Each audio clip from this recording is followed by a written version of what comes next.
Dan, what about that? John Dorsey tried to get into the first round. The price too steep. Yeah, he said there were 3 players he wanted in that first round, and the price was too high. He wouldn't tell us who those 3 players are. There's some good guesses out there. I've got to think Jeffrey Simmons was maybe one of those players among maybe some other defensive linemen. But, you say John Dorsey's not going to have to wait. He is going to have to wait a little bit because they're sitting at 49, and I'm not sure that they're going to wait till 49 to make that pick. I think they're going to try and move up a little bit today, even if it's just maybe 4 or 5 spots. I think they're going to try and find somebody to move up with. Well, let's take a look. Let's recap the first round of the NFL draft. And Kyler Murray, no surprise there. He does, in fact, go number 1. They're going to have to trade Josh Rosen, involved in talks with the Dolphins. That probably will get done today. Bosa from Ohio State, too. And take a look. Dwayne Haskins from Ohio State all the way down to 15 to the Redskins. They got to be thrilled. They got the best pocket passer in the draft at 15. It felt perfectly for him, a guy that they had wanted.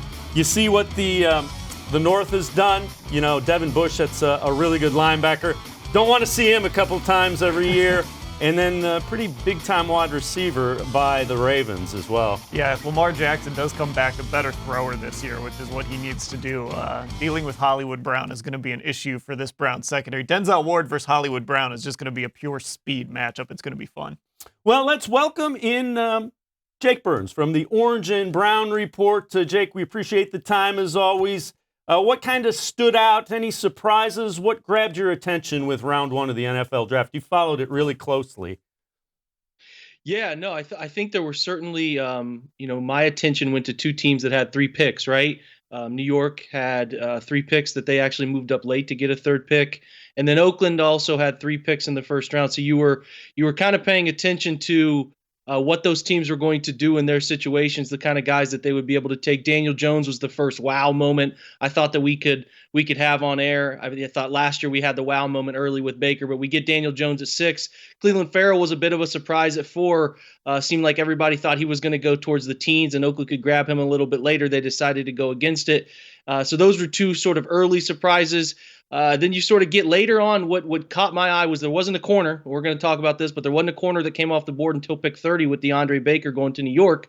So, there's going to be a plethora of good corners there for the Browns. And like the last 10 picks, some like Titus Howard jumped up the board. The Alabama State offensive tackle who creeped in there and went to Houston was a bit of a surprise. Some other guys, a lot of analysts thought that was going to go well out in front of Titus as he sort of shot up boards late there. They still thought he was a second rounder. So the good thing, and where it left me feeling for the Browns, is some names that came off the board late, whether through trade-ups, L.J. Collier, or even N'Keal Harry, who went to the Patriots. And we were talking off air here about the Patriots' first-round wide receiver since Ohio State's Terry Glenn in '96. So some surprises late, but some names that people really like and seem to covet are all there for the taking. And the Browns need to probably take a corner or a safety. There wasn't really a run on either of those positions. So if they do, like you guys said, want to move up at some capacity, maybe 4, 5, 6 picks to get their guy, there are 6 deep at the safety and corner positions of guys that have shown on tape and through the analytics side of things with their testing that they can play. Let's take a look at what ESPN.com rates as the best available. Now, this is ESPN saying these, and there's some familiar names there. Let me ask you this, Dan. When you look at it, a lot of players that are available, wide receivers available, which the Browns don't need, DBs, which Jake mentioned, the Browns do need. Is that a good thing? Is it a bad thing as far as the Browns picking goes? I think this draft fell perfectly for the Browns because you've got not just cornerbacks on the board, but you've got good safeties on the board too. A guy like Juan Thornhill is still out there. Taylor Rapp is still out there. And then you've got really your pick of corners outside of the top corner. I mean, Greedy Williams, I don't know if a lot of people expected him to be there in the second round. He's probably not going to be there at 49. But again, that's when you start getting into, do you want to move up to take a guy like that? Do you want to see if Justin Lane will fall to you? The Browns are really in a good position right now if they want to address their secondary. Jake, let me bring you in and ask you, there's also some big-name offensive linemen, particularly tackles. The kid from Florida, who by some accounts was the top-ranked tackle, is still out there. Is that a guy you could see John Dorsey going up and trying to get? Yeah, I think if there's an offensive position the Browns would want to try to get somebody relatively early, it would make the most sense for that offensive tackle position where they have some 2020 uncertainty after this year. So, it could. Juwan Taylor battled weight issues going into his career at Florida. seem to get those under control.